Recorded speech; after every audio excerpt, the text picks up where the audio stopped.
Hey everyone, uh, and you can see it's relatively clean, so that's a good sign, which means I think I finished this thing. This is, you can see here the very clean composite out signal and the rather clean. This is the RGB modded screen. I just finished putting it back together again.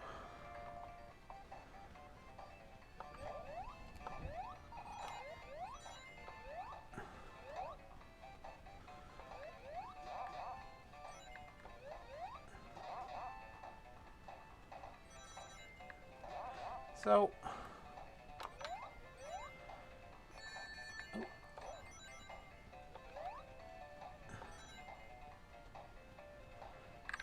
what I learned here, the RGB mod's a bit different, and I had some good lessons learned. The RGB mod, they suggest to use a header pin, for a 5-pin header.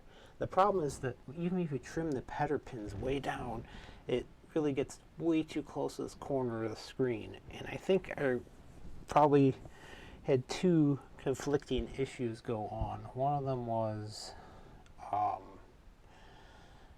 think it blew out the 5-volt regulator on the circuit. And I think the 5 volts hit the back plane of the screen itself is metallic back, and the LCD control board lays right on top of it. So I ended up putting Kapton tape over all those contacts. So there's a possibility it shorted out the 5-volt supply. So I think what really happened was that was one issue. Another issue related to that, using that header pin, is some of the pins are getting shorted to ground or the metallic backplane, causing issues as well. So long story short, I took those pins out, those header pins out, replaced them with wires instead. And you can see it's very clear, both of them. So in total, okay, so what got done on here? See how there's no bleed through on that screen? I would get that sometimes. I don't get that anymore. So all the mods done here was, there's a power switch for the screen itself. There is a controller 1 mod, which I can probably plug in right now. Do you know, I've never tried that, starting the game without it, putting it in. There's a controller 1 mod, so you can basically consoleize this thing. Of course, it's got the new RGB screen on it. It's been recapped. Oh, see, it did reset it. That's why I was thinking it would reset it. No big deal. So if you go to play, don't try to put the joystick connector in while it's on. It just resets it. Okay. So now I'm playing with the controller 1 mod.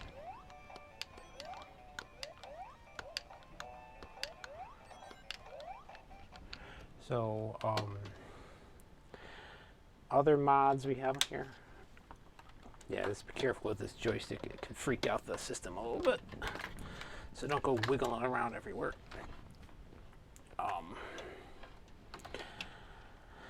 So we have is the battery packs have been upgraded to lithium polymer.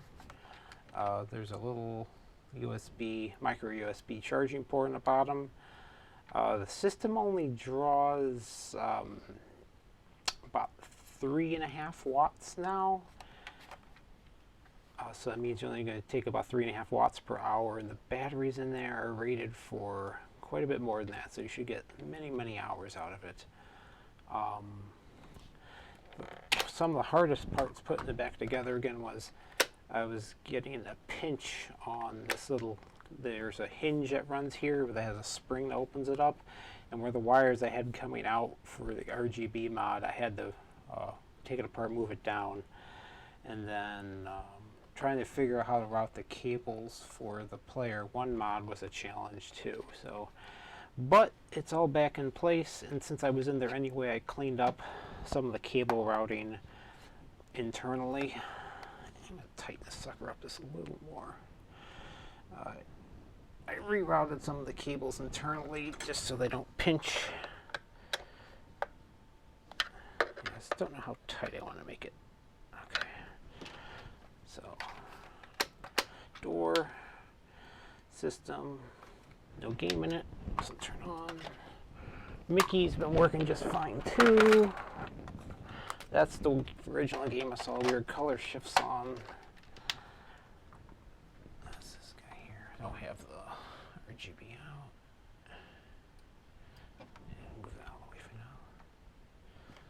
This is the game originally I saw the weird color shifts on.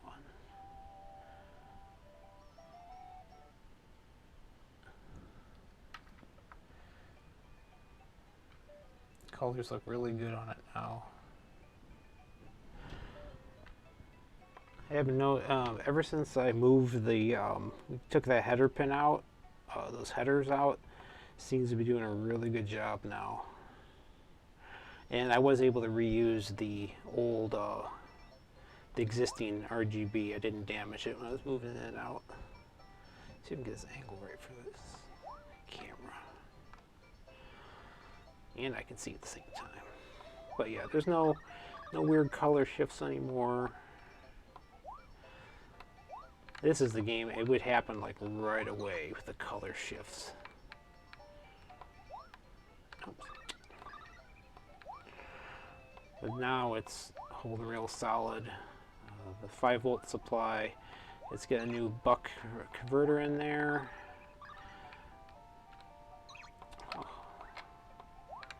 So that's actually working pretty well. I have it set to like 5.01 volts, really close to dead on. So I'm not worried about damaging the CPU or anything like that because it's getting exactly what it expects to get. Again, this game, I would have seen color shifts already in the very first level. I'm not seeing anything there. And I just died.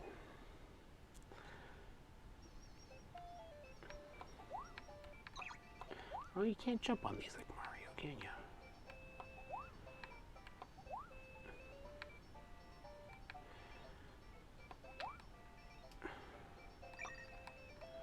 This game was completely unplayable with the old screen. I mean, like literally you couldn't, there's so much motion blur and everything, you couldn't see a darn thing.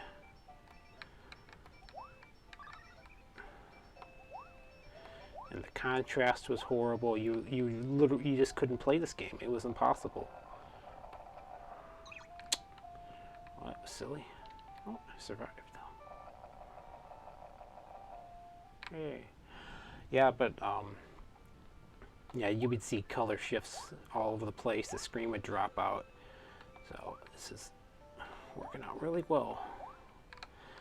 I've played a bit of Sonic as well, but none of that gray screen stuff happens anymore. Again, that's because the 5-volt supply was getting shorted.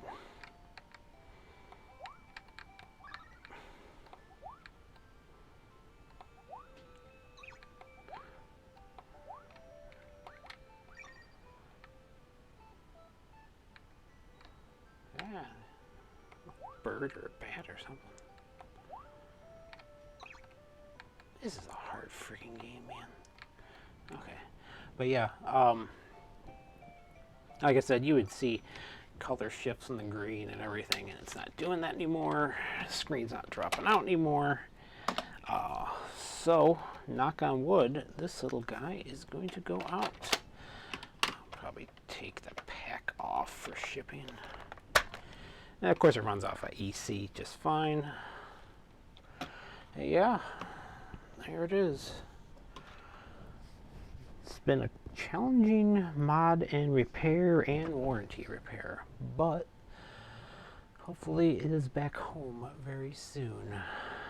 And Clint, thanks for all your patience, and I'll see, maybe I will get boxed up tonight. I'll see, I couldn't sleep, so I came down here and worked on the workbench.